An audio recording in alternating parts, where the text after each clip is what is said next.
Paranormal Karen, she's so spooky. Paranormal Karen, funny too. Paranormal Karen, she's so spooky. Oh, and did I mention she's funny too? Yeah, cha-cha-cha. Hey, everybody. Welcome to Paranormal Karen. Really quick house cleaning. Please join my Patreon. I'm having a blast over there. If you want extra episodes of Paranormal Karen, or if you want to learn tarot with me, join on. And also, what is available now on my website is my a spiritual protection class I did with my mentor and friend, Thomas Durant. It is 4 hours long. We covered everything from everything is fine, I just want to feel good, to we really have a problem. And the thing about it is we have 3 price points because we were kind of torn. All the proceeds from this are going to my comedy special that Tomedy is shooting and producing, but we also wanted this information for everyone. So you can pay the full price, half price, or the little price of $19. And if you don't have any money and you're like, I just want to send you guys good vibes, you can email me for a coupon for free, because we think this information should be available to everybody. Also, if you watch it and you're like, hey, I think that was worth $1 million, there is a Venmo and a PayPal. You can send me $1 million either way, but check it out. That should be for everybody. So excited about my guest today for the reason you all know I'm pretty liberal with who I have on my show, except when it comes to the topic of demons, demonology, exorcism. You would be amazed how many people I have to say no to because the subject line said, I have a funny story about exorcising a demon. That's why today's guest I'm so excited about. Chris, Chris, I'm going to say this wrong. DeFlorio, did I get it right? Ah, that's perfect. And Harmony DeFlorio. They are from the New York Demonic Investigations. And Christopher, you are a retired police officer and a real-life Ghostbuster. You guys really help people. You help people that are afflicted by witchcraft, hauntings, and possession. Big job. I have so much to ask you. And, of course, your wife, Harmony, is there. Hello, Harmony. Hi, how are you? How did a nice couple like you get involved in a thing like this? What into this? Well, I guess it started with my husband, but I guess the first story was when we went to Florida for my daughter's Sweet 16, and I guess we were haunted. Oh, that's how it happens, right? That's how you learn. That's what Tommy always tells me. That's how you learn. Yeah, we were haunted, and it was scary. And my husband did a quick mini exorcism in the hotel room, and that's how it started. Wow. So and that's how I got involved. So yeah. So that's how I got her in. That's how it got me in. I was my witness right up there. So when you say you did a mini exorcism, I want to start way at the beginning. So you guys were, did you have a lot of faith or religion in your life before this? Well, yeah, it does go way back because we came into Christianity in 2009 together. And that's where it started as far as religious views. We kind of came back to the faith, and it all began from there. We started a homeless ministry right away. We're going to take no credit for that. God gave us something to just take care of people, and we started taking care of the homeless. And it started at work on my midnight shifts, and we developed our own ministry where we take people in and go feed them, Times Square, everything. And that's what really, started the whole path into this, because when I decided to go on a mission trip to Africa, I went alone, and that's where I ran into my first, that's where Christianity, the real battle of good and evil, I would say, I saw it face to face. And I saw a possessed man there, and that's a long story in itself, but there was a possessed man in the marketplace, and, not even exaggerating it, we locked eyes, and I kind of knew exactly what was going on. because a lot of the people there, the volunteers who were with me that I met thought he was having a seizure, but being a paramedic as well, I knew something spiritual was going on. And when I came back home, it just threw me into this whole new world of, demonology inside the Christian world. And I started to just read every book I could, listen to every, audio I could, learn from the people who've done it before.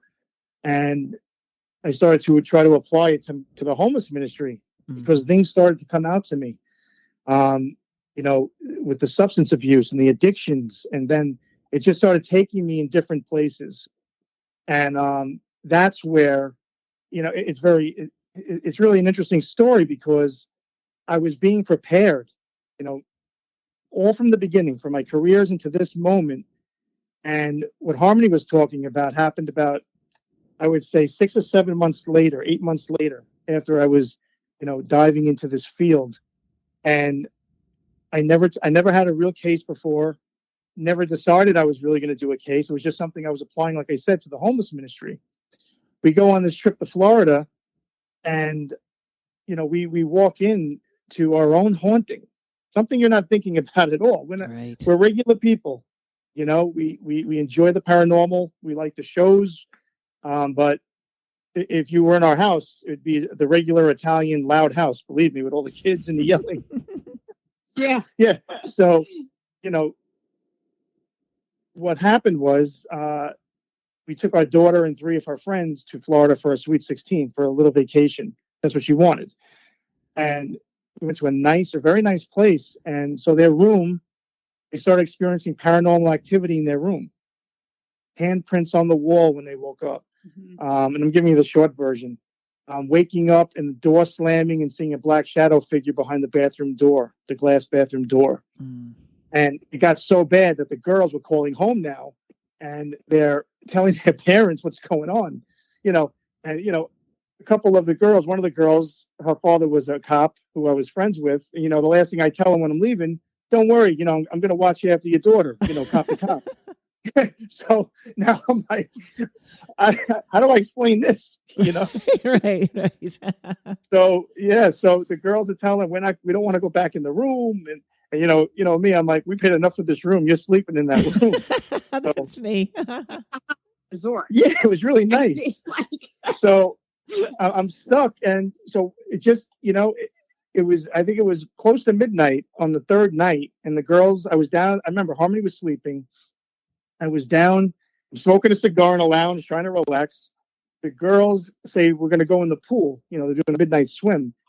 And I decide when they leave, I'm going to go up and bless the room because of all this. It was pure study and everything I've read and watched. And, honestly, when I get into something, I research it to the T. I don't get involved in something unless I really feel I'm covering every aspect. So I felt like this is something I wanted to do. I have a very basic knowledge of the original Koine Greek of the New Testament. I can read it. So, I know that there's a certain kind of prayer I do in Greek. So I went up there in the middle of the night and I performed, what they call a minor exorcism for the laity. And I doing this prayer, and I'm thinking to myself, I can't believe I'm actually doing this. It's like a baptism by fire. I'm at this hotel. I'm blessing these kids' room. I'm staying away from the balcony. I'm like, everything's rushing through your head. I'm not going to get pushed off this balcony. I'm in here alone. Yeah, like everything's rushing through your head. And honestly, it was very uneventful. Everything went smooth. And I think we stayed there another 2 nights. Yeah, another 2. And it was very quiet. So, that's the. And after that, Harmony, a lot happened when we got home about what happened at the hotel. And this is where Harmony, wanted to come in with me as well. And so this was, you could kind of say this was, I do believe this happens this way. This was like the test, the one that came in that was like, let's see how this goes. You kind of feel like that from the universe or God, like, let's see how the first one goes. Well, one thing I didn't mention, Karen, and this is, I guess, a very important point.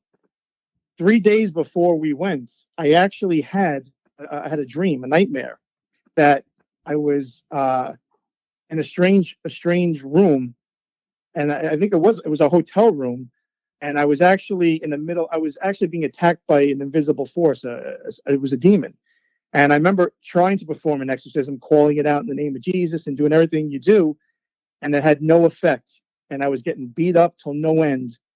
And at one point in this dream, a person came up to me as I was pretty much beat down and said, "The last person who tried this, we killed them and their entire family."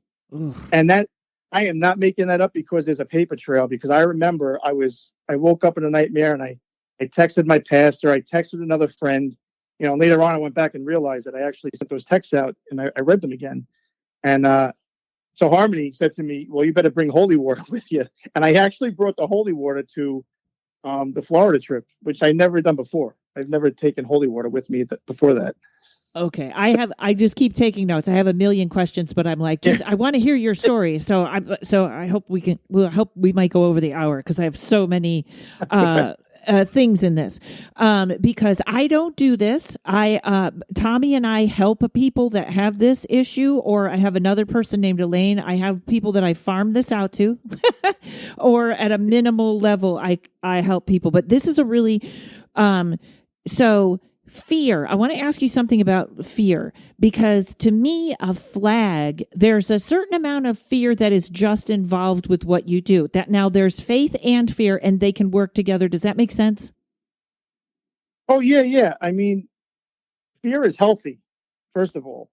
To have, you're talking about from our perspective, right? Coming in with fear? Yes. I have a lot of people that have this attitude of, I'm not afraid of anything and I can take on this thing. And I am always like, there should be a healthy amount of fear. Yes. Yeah, absolutely. I mean, because if you're not fearful, if you don't have a little fear, it kind of would tell me that you're not taking this serious enough to know what you're getting into. Right. Now, you take that fear, and the way, there's two ways that we deal with it. First is what you touched on, is faith. We have a very strong faith, but that faith is it's not a faith that, a blind faith, I should say. It's not blind. Mm-hmm. There's substance behind it, and knowledge that we know who our faith is in.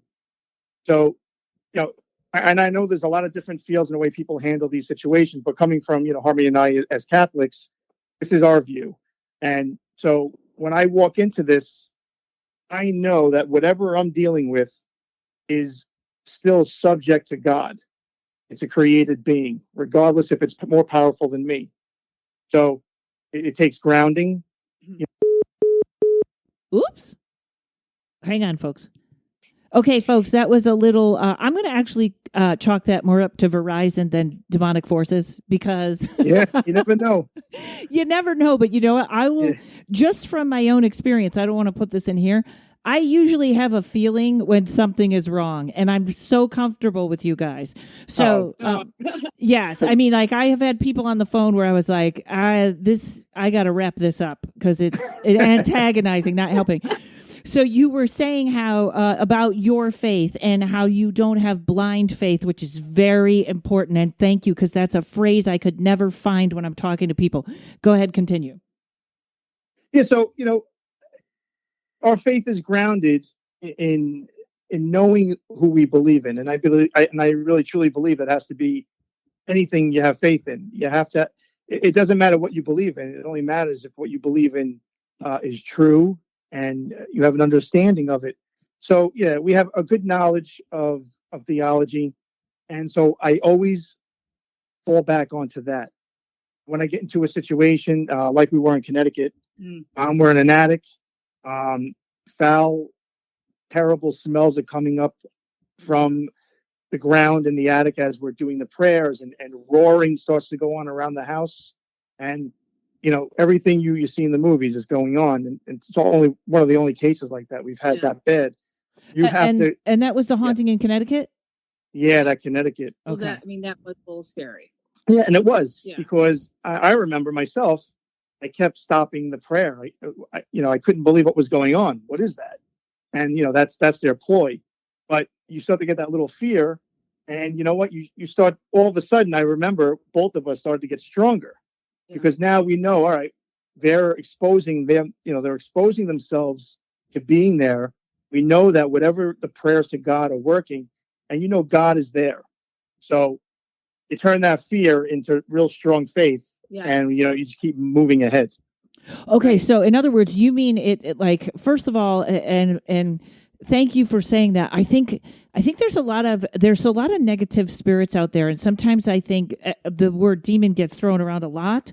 And to say what you went through and how powerful this being is, that whether the house is shaking or whatever is going on there, I think people need to know that's not just in the movies, and that's not where you want to be. But I love the perspective. So you were kind of saying, since this thing perceived you and God as a threat at that time, it showed itself as being loud. Is that kind of what, did I synopsize that correctly?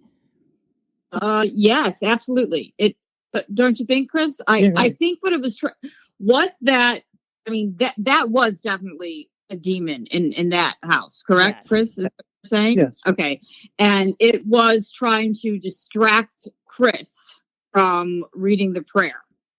And because it wanted basically to kick us out, and it wanted him to stop. Right. And so, and at first he was getting distracted, and it was trying to. So at that time, I kept saying no. I told him, I remember exactly what he was doing. I said, keep praying. And the smell tried to distract us. So, I mean, it was the smell of like feces and vomit together. It was the strongest smell. And I've actually been in the fire department of New York, EMS too. So I've smelled the foulest smells probably ever as well. So this was the strongest stench ever I've ever smelled. So it filled the entire attic. It was like hot, and this sound was going on and off every time Chris prayed. Yeah. And at first we couldn't figure out exactly what it was. Yeah. So it was just trying to keep him from like reading the prayer. And that's where you got to use discernment of what's going on, because some of it is, I guess they look at the people, and maybe some will try to scare them out of there. They have different tactics. And like Harmony said, his tactic after we figured it out was to stop us, because we were reading some powerful prayers. One was the Our Father, right? And then we went into a certain one we do. So we knew that it was trying to get us to stop. And like I said, you got to use discernment as you're going through this. Yeah, I it's funny because the one thing I can always say that is like Tommy's my mentor, and his number one thing is about I always hear how he's always humble. He keeps himself humble, that this is a situation where you have to stay humble and you have to kind of know. He says, I'm not overpowering. I'm in slaying demons. He's like, you have to be humble and stay in your faith. And the one time that I really was in a house where I was like, okay, this is way over my head, I fell back on my teachers, one of my other teachers, saying they want your mind. And I always tell this, you might feel free to disagree, but I kept saying, my name is Karenrontowski, and I know who I am. My name is Karen. And I will tell this story everywhere because I believe I was the only one that didn't have problems after leaving this place. And it was about hanging on to who I was, not battling, not anything, just I know who I am. And I think that particular night, that was what helped me. And I think with your faith, wouldn't you say that? And I use the Lord's Prayer all the time just because I know it. Does that resonate with you, my little story there? I agree, actually, because I think demons do prey on the mind and the weak mind. And you were saying, I know who I am, meaning you are strong mind. Yeah. You know what I mean? You're basically saying, I am a strong mind. I know who I am. And so absolutely. I absolutely agree with that. Oh my God. Oh, go ahead. I'm sorry. No. I was just going to piggyback Harmony. Yeah, that's it's a very big thing. Our mind is a battlefield, and they're always competing for it. And I think what you did was very good, because you kept the focus of what's going on. You stayed in the moment, who you were. You took authority, and I think that was a very big thing. Good. I have to ask this real quick before we go to a break, because I'm pretty sure I could talk to you guys forever. So it happened in Florida. Florida is a little. Do you find any? Well, you know what? Let's take a break and we'll call us back because this might be a big conversation. Hold on, folks. We'll be right back. Many people are unaware just how much hypnotherapy can help them, or think it's only to help lose weight or quit smoking. But there is so much more hypnotherapy can do. It can help with stress, anxiety, insomnia, phobias, performance enhancement, connecting with your spirit guides and higher self. You can even discover past lives and your life between lives. Heal traumas, break habits, find your deepest truth, or just have fun discovering who you really are, all from the comfort of your home.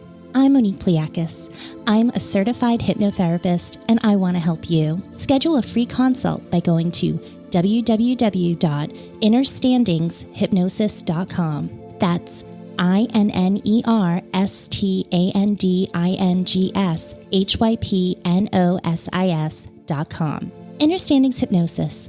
Find your power and ignite your inner light. All right. So, you mentioned Florida, and I have had a lot of trouble in Florida hotels being haunted or something being there, which could be, I don't know. I'm in Utica right now, and I really think this land is cursed, but that's a different topic. But Florida or places surrounded with water seem to be a little more, maybe it's more people are there because it's beachy, but I feel like I've had a lot of trouble in Florida just on doing comedy there on trips in different hotels, which is rare because I'm not usually bothered when I'm just out. Have you found any consistencies other than, I want to break this into two categories, other than like people were fooling around with something they shouldn't have or something like that?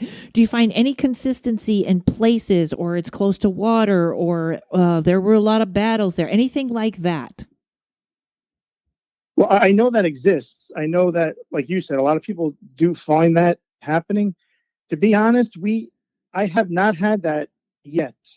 It seems all my cases actually, I would say the majority of them, 99%, are usually from some kind of interaction from the victim or somebody else pushing something onto them.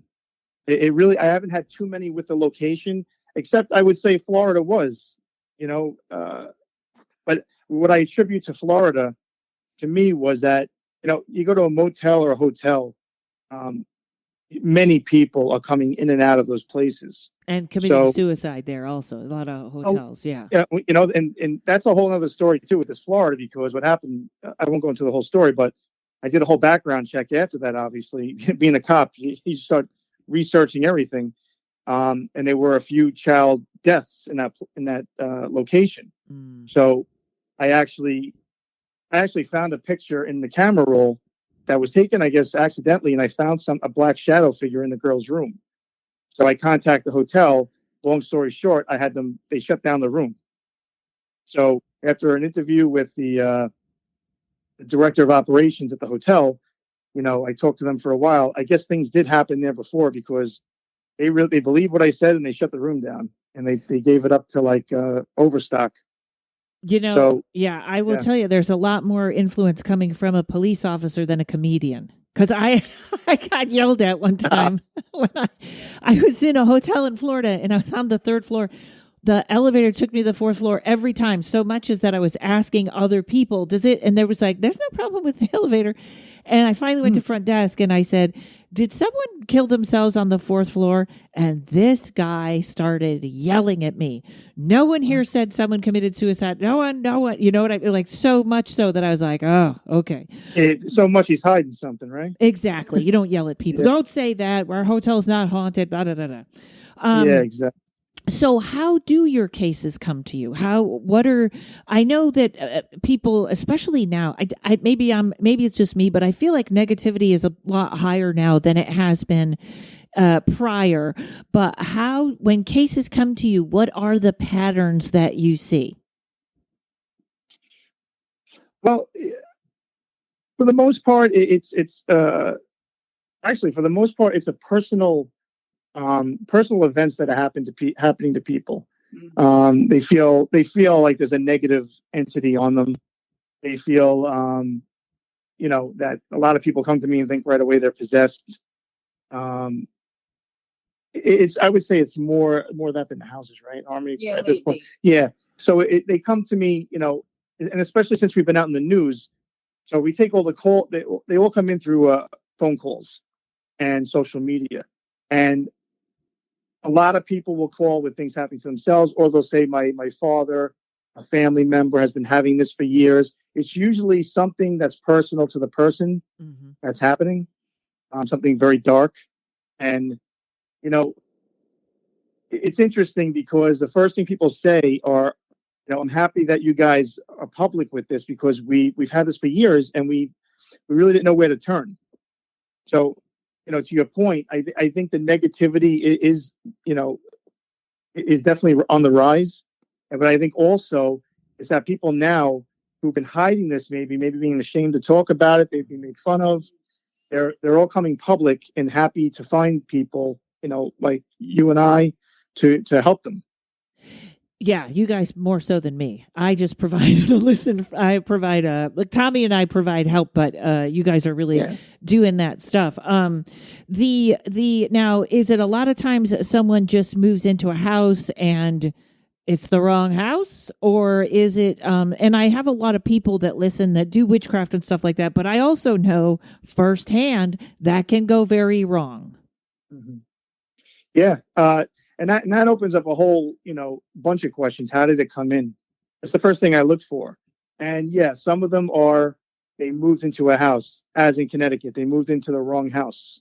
Some people have curses put on them that we have to really dig and find out that it was a curse put on them. The one case that we're doing, there was a curse put on the baby in the womb. Yeah. And that one I can't even talk about. But so yeah, you're looking at a whole wide spectrum of how this came in, and it's usually what was the invitation, because you have the intentional invitation, which is people trying to contact the spirits, and like you said, it can go very wrong for people who don't know what they're doing. And then you have also an intentional is when someone's placing a curse on them. And then you have the unintentional, which I truly believe in happens a lot, is your lifestyle. The negative energy and the vibrations we emit out there, those low vibrations that will draw in the demonic and evil spirits that, it becomes a field day for them. Yeah. And I had an experience once in Los Angeles where, and I don't think it's homeless people, but I had a homeless person. I saw this guy and I knew there's nobody in there. This is something's very, very, very wrong here. And sometimes I wonder if it happens the opposite way. Like it was the person became possessed and then was homeless, not vice versa, Yeah. So what do you think? Because even that house in Connecticut, that had to be your worst case. Am I correct? It's, I mean, we've had some cases since. Yeah, we've had some that were a little tough. That one, I mean, you really had the audio and video that, right out of the movie, but we've had cases that were, I would think, just as bad. Yeah. Really. And it has to be, you do have to be a relief to people when this is going on. That somebody is there to help or that somebody can help. So sometimes there's people live in a house for 30 years and everything's fine. The next person moves in and something wakes up and then they move out and then the next people, like, it's kind of hit or miss sometimes when something wakes up. Is that correct? Oh, absolutely. I mean, a demon or some kind of spirit can lie dormant for many years in a location. And just like you said, you get the right person or really the wrong person to move in, and all of a sudden the house comes alive. And I believe a lot of it has to do with, their past, what they were involved in, maybe some occult, maybe what they're going through right now. remodeling. They start to Right. remodel the house. When people change things around the house, sometimes if you had a spirit there for many years, exactly. I thought she was saying if they're a model, and I was like, wow, what does she have against models? I don't know. Maybe that too. Who knows? They're Instagram influencers. That's always who we find possessed. Yeah. So, and also I kind of just throw in again, know yourself. Because if your shadow side is creeping up, that seems to leave an option for that. I had trouble with something once, and I woke up the next day, and I kind of heard in my head, this is the truth. I heard, you need to fix your, they said sexual trauma now, because that is your weakness, and that is where things are getting in and attacking. Yeah, that actually, that's happens in a few cases we've had. That is definitely a hotbed of the demonic play on a lot of people, unfortunately. And if that requires a lot of work, a lot of counseling, as much as anything. And that's where, both of our medical training, we're not doctors, but paramedics. And it comes in handy because we've seen a lot over 26 years. And, it's a very sensitive issue. Right. And we approach it very, very careful. And Yeah. I've had a couple of times. Well, I'm a comedian, so I'm pretty, hanging around people that say whatever is on their mind. I always have to double check, especially whenever it's something like this. I know what you mean. You have to say it carefully and be very sensitive. Yeah. And I do know, then you start working on things and you become more optimistic. Something we were talking about in the protection class is the immune system and physical health. That is actually a kind of important thing here that I think people overlook. Don't you think? Yes, absolutely. Absolutely. I think that when people don't take care of themselves, medically speaking and physically speaking and mentally speaking, that is when the demonic prey. It's good to, it's good. I mean, I go to the gym and I do a lot of weights, and I make sure I do cardio. I keep myself, in that the fit mentally, physically, because you want to be well-rounded, in both aspects. It's body, mind, and soul. You never want to let yourself really in this field, like you said, especially protecting yourself, grounding yourself in faith, and also in the physical, you don't want to be weak in any area. You want to be ready to go, firing on all cylinders going into these cases. Yes. Yeah. How does an infestation begin? I know there are certain cases where something is already anchored in the house, and then whoever moves in, that can be a problem. And just as a rule of thumb, don't buy a house that's $10, right? That should be the first sign. Right. Go ahead. Well, if infestation, like I said, it starts, saying that it's not there yet. When it begins in the life of a family or somewhere, it usually, let's put it this way, there's 3 stages of activity. You have infestation, oppression, and possession. And so infestation is an external activity that needs permission to come in. Because, from the Catholic faith, every demon has one activity they can use on everybody, and it's temptation. But when you have something starting with infestation, there needs to be some kind of permission for this to happen. So right away, when I get a case like that and someone tells me they see black shadows walking around the house, doors slamming, voices, things of that nature, I'm looking for what was the permission? What did they do? And, there's a lot of times where they were maybe doing some kind of occult activity. Ouija's. Something. Yeah. And that's what's interesting about the investigations. You really have to do it, because a lot of the people will tell me, what's going on. And when I interview them, they start coming up with activities they've done in the past that they don't even remember. And it leads to why it's going on in the house. Maybe they bought something, an antique furniture.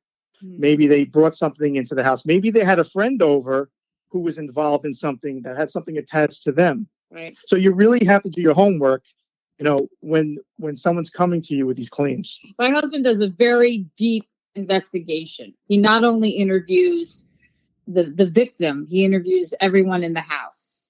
And he goes back and sees when the house was built, how long it's been there, how long the people who are living there now have lived there. Then the families before. If he can find that out, he will. He does an investigation literally like a police officer. That's great. We have a long form they have to fill out, or a long questionnaire that they don't, some things they skip on the questionnaire, but it's funny because I see Tommy can spot on the questionnaire because he knows how to ask those questions, like sort of which way to go. That must be so helpful having that police background. I know the one time I didn't use the questionnaire, I showed up at the person's house and the person goes, "Oh, I forgot to tell you." And then it was the worst story I had ever heard. And I was like, yeah, that's what you open with. That's your opener, not when I get here. And it was then where I was like, oh, okay. I know I'm in trouble now. So true, like you said, I could be nutty, stop by your house and something goes, "Oh, I like this couple better," and stay on you guys, right? Absolutely. I'll give you an example. We had a friend of my son's stopped over. Do you remember? A little while ago. I really never spoke about this, but a friend of my son's stopped over, and my dog just had a problem with this person, barking, and he loves everybody. My dog, he's a baby. And there was definitely something off. And so after talking to my son later on, he told me she's a practicing witch at the school, and she makes spells for kids at schools and sells them and things like that. So you don't know what she's involved in, so you don't know what she's bringing into the house, honestly. Right. And doing that unethically, which I think selling that to kids is tough. Yeah, I mean, you got to look at a lot. You got to look at it. I talked to somebody once who was doing that, and they said, I'm making a love potion. It's harmless. I said, well, are you breaking up another relationship? And this person, I said, well, that's not too harmless then, because you're hurting someone else to bring gain to someone else. So it's a pretty tricky. It's something to look at, Yeah, exactly. Yeah, I have a lot of witches that are friends in here, and their ethics are wonderful. Like, they know, they get it. But I'm not a person with kids, but I'd probably rather have someone sell my kids drugs. Just kidding. I don't talk to a police officer. Yeah, I'm retired. Oh, good. My friend Vicky has the funniest. Sorry, our humor is very dark here, but my friend Vicky has the funniest joke where she says, "Sports are so expensive. I wish my kids were into drugs." But we'll leave that for something else. Been there. Yeah. Yes. Okay. Let's take a break and we'll be right back. Okay, hold on. Hi, my name is Ashley, and Prithvika is my collection of consciously created crystal and nature-forged jewelry. Prithvika translates to of the earth in Hindi, which represents the natural earth-made materials I'm working with, along with my personal ancestry and grounded energy.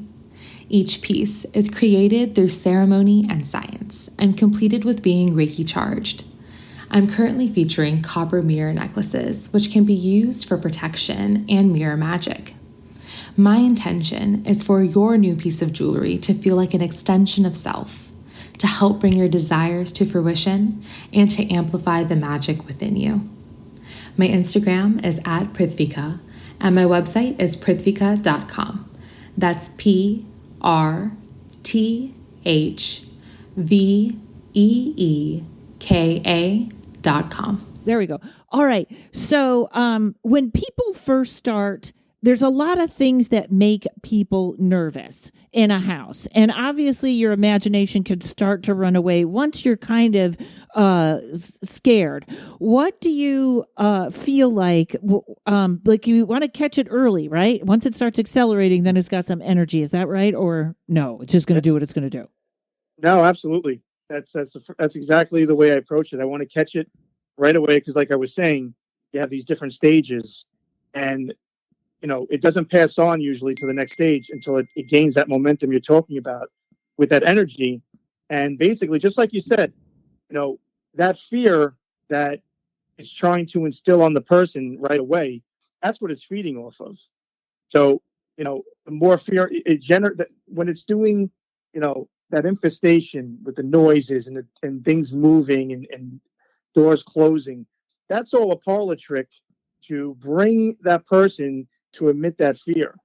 Because, there is a lot of science involved in this that, the religious, views, they really don't want to talk about. But, our bodies do emit energy and everything is energy. And, they feed off that. The cold spots in the house, that's because they're draining the warm area out of that spot. That's where you have local cold spots. So they're trying to gain that energy and move on. So, right, we get there and we want to stop that infestation right at that moment and, bring peace back to that family. Yeah. And also a rule of thumb, I think I literally have John Zaffis's book and I'm waiting till I'm on the road to read it because I don't want to read it and be afraid in my house and start emitting fear. So the smaller stuff, 1 to 2 pounds, could be a human ghost, could be nothing. When should people, if people start, I think a door closing is a big energy. Even in when you're investigating just fun paranormal investigation, if a door starts opening or closing, that's a big deal. Sure. I mean, the way I look at it, the way I come at it, I always, to me, there's an intelligence behind it. So something's closing that door. That's the way I look at it. Something's opening, something's closing that door. When people call me and it's not happening a lot, the first thing I do tell them at times, though, I tell them, I want you to ignore it.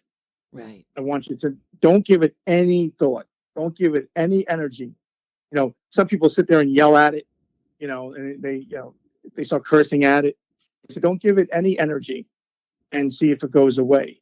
If they call me back the next day and it's persisting, right, then I'll come at it a little faster. But yeah, sure. I think if I see a door opening and closing, it's going to be concerning to me. You're right. Yeah, I tell people to do their best, especially if it's really little stuff. I always say ignore it or, right. Sometimes things disappearing, not like a table disappearing into the other room, but like little things, keys or stuff like that. Try not to give it energy. When we used to do investigations for the home, we would ask the people to leave so that we could go through their drawers. No, we would ask the people to leave so that they weren't opening a communication with the spirit, so the spirit wouldn't go, oh, that's the person I spoke with before. Yeah, right. No, what we do, I put them all in like the living room, like one area. Yeah, one area. Kind of the same thing, but there's all different ways to come about it. Like I was just thinking when you were talking about the door and something that's not too strong. You got to look at it like this. This is the way we look at it. So a human spirit will have different strengths than a demonic spirit. From the Catholic teaching. So both can open a door and close a door. But if you have, say, like you said, say you have something disappearing and reappearing into another part of the house, a human spirit can't do that. Mm-hmm. So right away, I start to believe that I'm dealing with something that's a little stronger.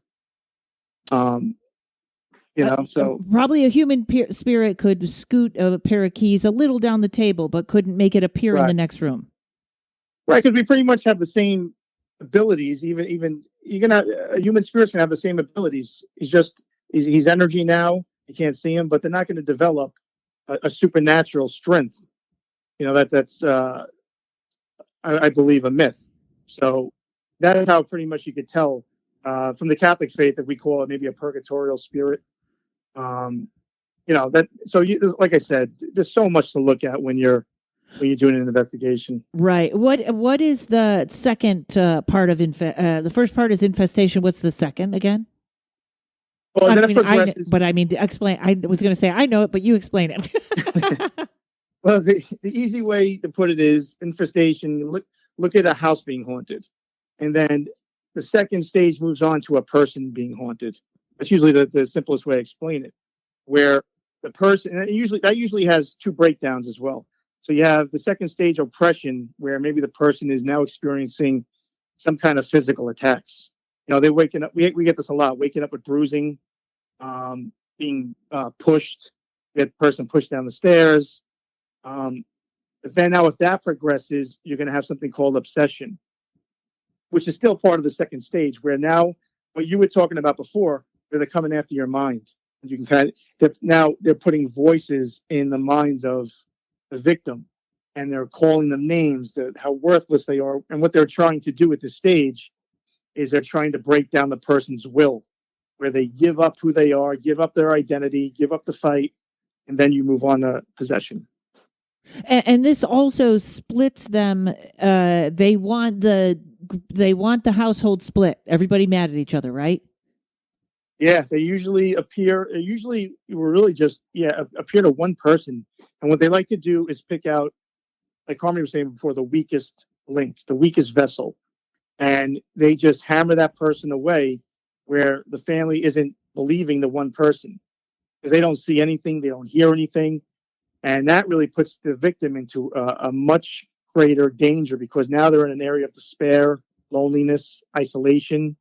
And it's a very scary spot to be in. The Connecticut case, which we talked about with some people, we don't really talk about a lot, had another aspect to it where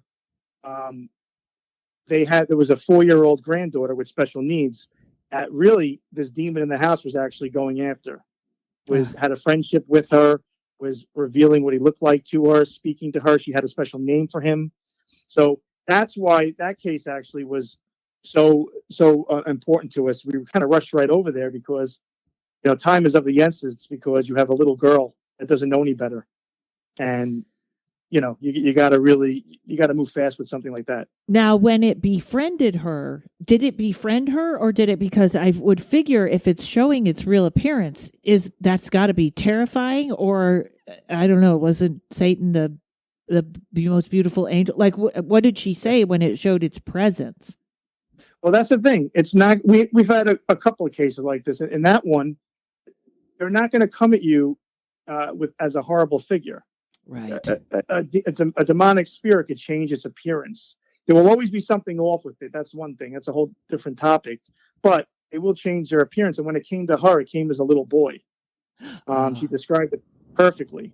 Yeah, she did. There was one video. So she described it as a little boy.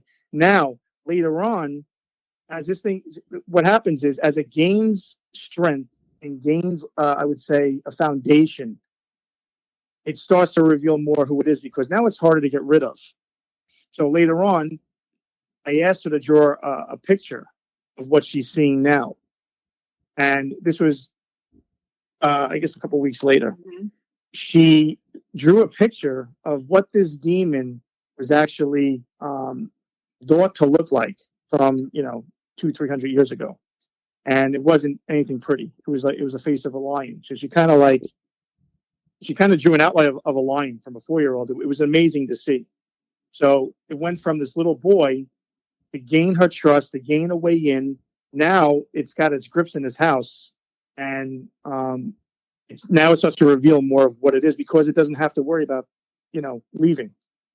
Right. So there's a lot to it. I had that voice once really telling me I was worthless, and finally I said, "Stop it, Dad." Just kidding. Been there. You know, a big Italian family. Stop it. Yeah. Yeah.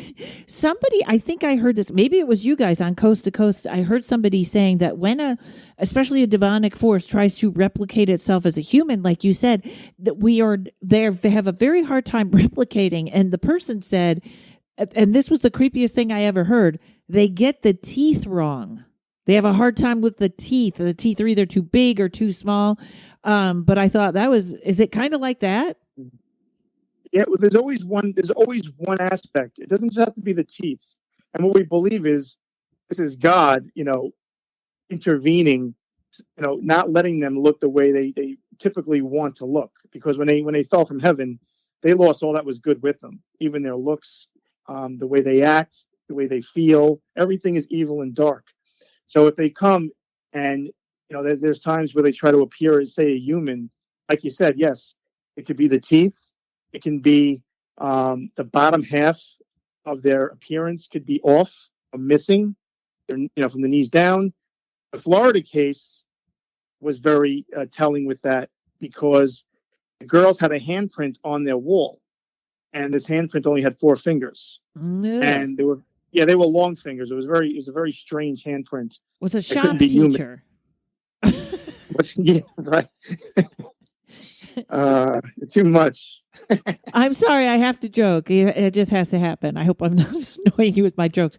A lot of times too, there is a doppelganger, it seems like, or they see the back of someone. I saw my daughter from behind and I yelled to her and I said, "Why didn't you come when I yelled?" And then she was gone. Or they replicate someone in the house. Have you had experience with that? Yes. In the New Jersey house. Go ahead. Yeah, that happened in one house. They said they saw the father at the top of the stairs walking, and when they called to him, he was not there. Yeah. Yeah. That's does. Yeah, go ahead. I'm sorry. That does happen. I mean, yeah, that's creepy. It is. It's probably also that you have to do the minimal to look like that person. I need the long black hair and I need the outfit. Boom. Like you don't get a good look. So now kind of religious theory, because we know that demons actually walked the earth as teachers, where or I guess we don't know, but this is what I've read. I say that like I know. I was there. And they were, when you were off course, they showed up to get you back on course, which is sort of what they do now. Do you see them as, I don't know how to say this. I don't want to say part of like, tell me what you think of them religiously. I know I had a friend that said they're stuck on earth until we get ourselves together, until we straighten out our crap. They're stuck here with us until we help ourselves. Then they can go, which is why they also don't like us. Do you have any feeling on that? Or do you just feel like there's God and there's demons and there's no purpose? It's just good and evil. How do you view that? Yeah. And again, listen, I always give my view and I respect everybody else's. I do. But yeah, when you're asking me as a religious demonologist from the Catholic faith, what I truly believe is that, yes, that it's, God and the devil. I believe what is said about that demons are fallen angels, that, God didn't throw them all to hell. He threw most of them to earth.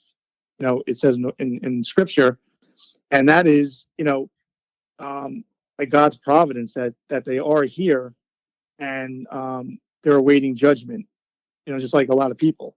And so, yeah. And you know what, I like I said, I try to be very open as far as, what other people believe. I get along with everyone, but I stay strong on what I believe. And yes, and even in an investigation, like I believe in Jesus, and that's my go-to, even though you and I might have a different Christianity, but also it is strong for you to stand with people that have the same faith. I mean, it's a stronger frequency, right? Yeah. Cause you're on the same page, you have the same beliefs, and it's much easier, like say at my team, which consists of, my wife and I, and we have a friend that comes with us who's from the same faith. I don't have to explain. We're on the same page when I'm explaining what we're up against, where it's from. I come in with the game plan of what I'm dealing with, what their capabilities are, why they're here. And like I said earlier in the show, what my faith is grounded in, and, why they're going to potentially leave. It's not because of anything of my wife and I, it's because of God. So when I come in with that, and I truly, and like I said, I do my research. I research everything all the way back. This is how we go into it. And honestly, we've had a lot of success. And with anything, if you have success, you're not going to change anything, even if you want to. But why do it? So, and in your business, success is we're still here. yeah, exactly. Right. Every morning when you get up, you won. Yeah, Yeah, it's great. So for people like me that, because I get information through meditation, and I feel that I have quite a connection to Archangel Michael. Even Tommy at times has been like, someone is watching out for you. I don't know how you've gotten away with what you have so far. Someone is there. And as I started reading more about all the archangels, I got a message, and the message said, remember everything, you're sort of, I'm going to say view. That's not the word. I can't remember, but you're being seen exponentially. So as you're coming into this higher frequency and learning about angels and talking and praying to angels, you're being seen on the lower levels as well. In other words, it's not like you're just all bright and shiny and no one else sees that. And does that make sense how I said it, or should I make it a little more? It's usually a visual. Are you saying it that basically when I'm trying to understand, are you saying it so when you're in this state and you're receiving the message and meditating, that other beings are seeing you? Yes. In other words, when you don't just make this jump to be, I'm all God and archangels. They were kind of saying, remember, this energy is exponential. The brighter your light comes, the more the dark can see you, sort of a thing. Does that make it better? Yeah, totally understand. And that's what we believe too. We believe like when we're involved in this kind of field, there's a target on our back that, and that's the other thing with the demons that we believe is that there's a hierarchy. They're intelligent beings. There's a tactical plan. They're scheming. I'll give you an example real quick, if you like. Sure. One of our cases over the summer, we were dealing with a house upstate New York, and we were having a little trouble with it. We actually found a room in the house that no one ever entered before in 6 years. It was like a secret room that shouldn't have been there, and the homeowner knew it was there. He goes, but I never even went in it. And we had a little trouble in the house with activity, black shadow figures. Fast forward a couple of months, there was a filmmaker making this documentary on the paranormal in Brooklyn, New York. And I guess during it started to get worse, where the one of the 7-year-old children was having a lot of effects. He was having this figure come to him and pretty much threaten him. So he calls us up and he says, I'm doing a documentary, but will you help this family? Of course. We said yes. So we came, and as we're doing the case, the mother, the victim, who has special gifts, who can actually see these beings, and hear from them. She's had it since she was a child. Yeah. She looks over to me. She goes, somebody's saying something to me right now. And I go, okay. She goes, can I tell you? I said, absolutely. He's saying, how did your last case go? Oh. And I said, really? She goes, yeah, he just keeps saying, how'd your last case go? So, I do what I'm trained to do. I ignore it along with the case. And that was that's another story. We get back in the car to leave, and Harmony goes, don't you remember on the way here, your phone was ringing? And it was the person from the last case. See, I didn't pick it up because I wanted to stay focused on what I was doing. I said, oh, yeah, you're right. So I pick up the phone and I call right away. And I said, oh, what's going on? He goes, whatever it was came back today. So there's a connection, and it's going to your point. If you're involved in this field, it is dangerous. You got to take it very serious and understand you are on the radar. And if you come into it, you don't take the proper procedures to ground yourself, be protected, it can turn your life upside down. And have you that's an interesting, it's funny that you said upstate New York. I have to tell you, I just moved to Utica. I'm taking care of my parents. They both have dementia, and I can't wait to go back to sunny California. But this place, like people always come up and tell you their ghost stories, and they're all enthusiastic, and and it looked just like the guy that lived here before. They're kind of like mild but good. But the stories people were telling me up here, and the amount of houses that have that room that nobody goes in is that like it's unbelievable. I've never seen so much activity as I did in this area, just everywhere. And I think that maybe we colonized the East Coast first, and so there's a lot of history, but. Yeah. Or the Civil War, Revolutionary drove away the Indians. But man, upstate New York is a little crazy. Do you just do your? I don't want to say like what you're doing is working. Do you have to know so you kind of know what you're dealing with? So you have probably plan A, B, and C, and you kind of have to figure out which plan you're going with. Is that right? Yeah, pretty much. And it all comes by what was the invitation. So if it's a curse. And I'm approaching it from now, we got to break this curse. And what religion was the person who put the curse? Right. So you could be dealing with, any Afro-Caribbean curse, which they're very strong, very powerful. And there's a few of them. Or are you dealing with a simple, which I don't like to use the word simple, but an infestation that maybe somebody just got involved in something they shouldn't have, and you got to close that door. And, ultimately in our work, and this is, what Harmony and I do. Our goal is to get them in that relationship with God at the end, because, ultimately, like we believe, that is your protection. Yeah. Otherwise you're on your own, and so that's how we approach it.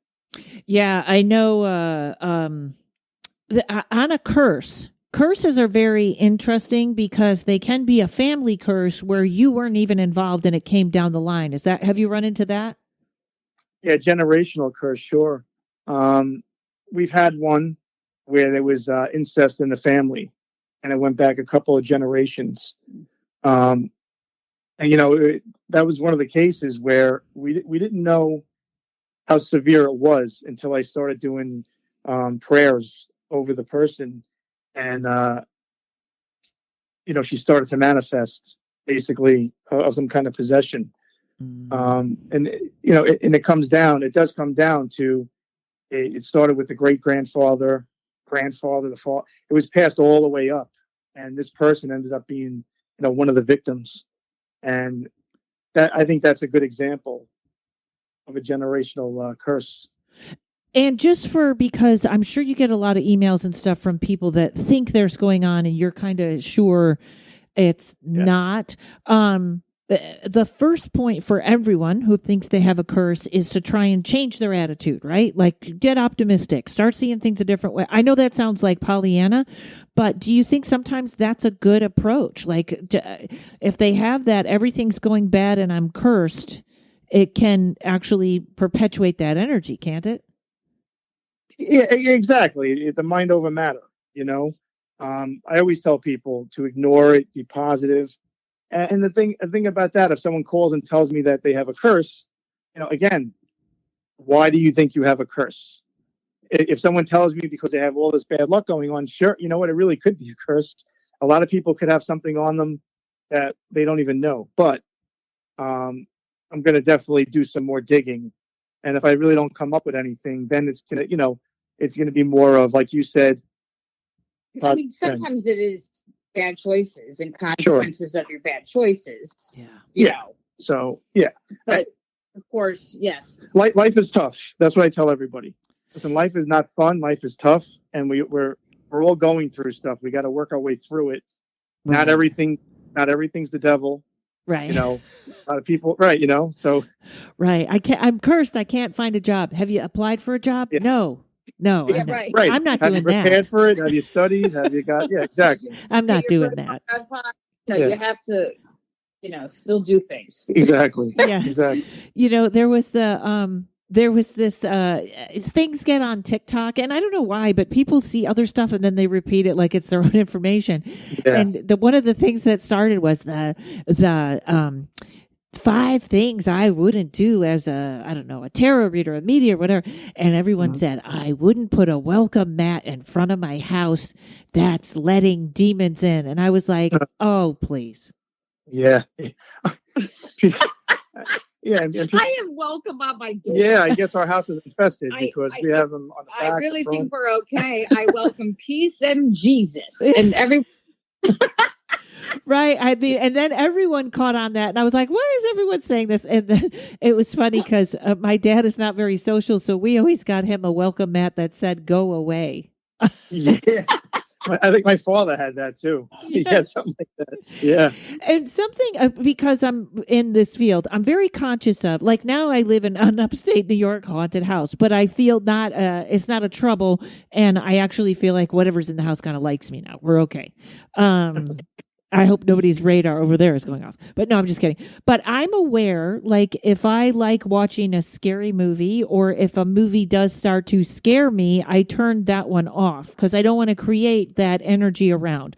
And I know that probably, maybe it sounds silly, maybe it sounds right, but like, I don't mind reading John Zaffis's book on an airplane or in a hotel room. I just feel like I have to have the right atmosphere around. Is that good advice? And also, if people are just reading about this or listening to a lot of podcasts, is there a line where this much is okay, or now you're getting a little obsessed and it's time to stop? I think it's personal to the individual. So, I mean, yeah, sure. If you're watching, say, the paranormal shows and podcasts and the reading, and it is overtaking your mind. You're thinking about it 24 hours a day. You're having dreams. You're considering, wow, can I really speak to a spirit? I always believe curiosity there's no place in this field for curiosity. We've had a case actually where we had to deal with somebody because they was so infatuated with the paranormal, watching all the shows, Ghost Adventures, everything, and I knew it because when I came, and I had my gear out and I was doing, some investigation. I came across something and he tried speaking to it. And I said, we don't do that here. Because I was trying to, teach this person to let go, that this is how it got in. But I mean, you can have people who can, like Harmony and I, we can watch anything. And, I've had debates with church people over this, for example, The Walking Dead, right? Yeah. They won't watch it. It's bloody. It's this and that. And I said, do you realize that, I've been involved as a paramedic in New York City and a police officer for 26 years combined. I said, I can laugh at that like it's comedy, but if someone's never seen a dead person, to them, they're having nightmares watching The Walking Dead. So it's what you can handle. Yes. And also I have a my problem with zombies is I really think they would smell. And when they come around the corner and surprise somebody, I'm like, right? What did they smell? They haven't bathed. They're kind of... Yeah, you're right. Yeah, you would know they're coming. You wouldn't have to wait to see them. Right? Yeah. The surprise of the zombie. I just can't buy into that. Yes, but also there's 2 of you. I only have 1. I can't read right. it. But yes. And that's just a couple of cases. I just, there was somebody was talking to me about, and I wouldn't have him on the podcast. And he had written 3 books about what was going on. And I was like, yeah, you're participating right now. So when you stop that, maybe, but it was still, it can be infatuating to people. Even right. It can make someone feel special. My house is haunted. Come listen to my story. Yeah, right. And that's the difference. I mean, that's a good point. Harmony and I, we don't, as much as I have an interest as far as being called into this, let's say we're called into it. It's not something we run into. I don't, people told me to speak about it more and do podcasts and show a lot more videos. And I really don't, because, it's a different kind of life for me. I'm not doing it to become famous. You know, Yeah.